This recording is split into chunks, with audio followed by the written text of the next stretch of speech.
Welcome to ట్రిపుల్5 channel. ఈరోజు మనం మాట్లాడుకునేది సూపర్ పొజిషన్ థీరం గురించి. ఈ థీరంలో మనం ఏం చెప్తామంటే, ఇప్పుడు ఒక సర్క్యూట్లో ఎనీ నెంబర్ ఆఫ్ సోర్సెస్ అన్న ఉండొచ్చు అనమాట.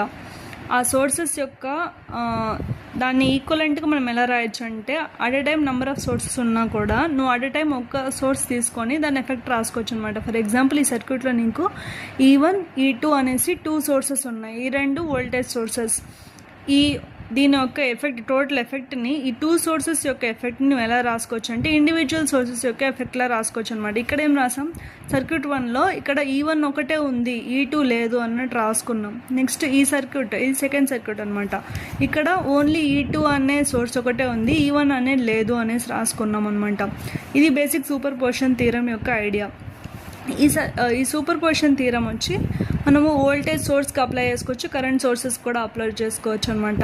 ఇప్పుడు వోల్టేజ్ సోర్స్ని ఇలా రిప్రజెంట్ చేస్తారు, బ్యాటరీ సింబల్ లాగా ఇలా కూడా రిప్రజెంట్ చేసుకోవచ్చు అనమాట. ఇది ఇండిపెండెంట్ సోర్సెస్ ఈ మొత్తం కూడా.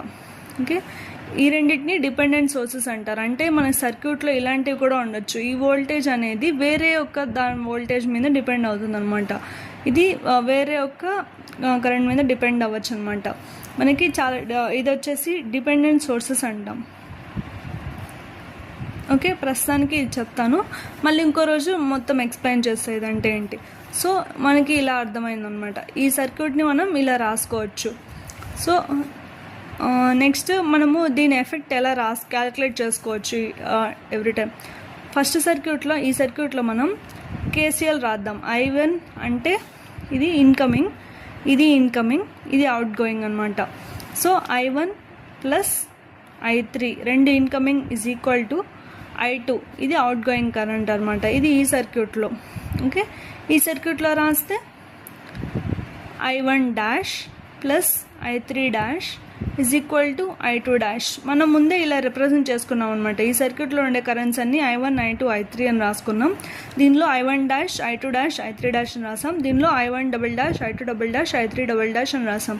ఓకేనా. ఈ సర్క్యూట్లో ఇప్పుడు KCL రాస్తే I1 double dash plus I2 double dash is equal to I3 double dash is equal to I2 double dash అనమాట. ఇప్పుడు 3 సర్క్యూట్లో మనకి KCL అయిపోయింది. సూపర్ పొజిషన్ థీరం ప్రకారం ఏంటంటే, ఇప్పుడు ఈ సర్క్యూట్లో ఉండే I1 కరెంట్ అంటే దాని డైరెక్షన్స్తో పాటు అనమాట. I1 is equal to I1 dash plus I1 double dash అనమాట. Next I2 dash, okay, I2 is equal to I2 dash plus I2 double dash. I3 is equal to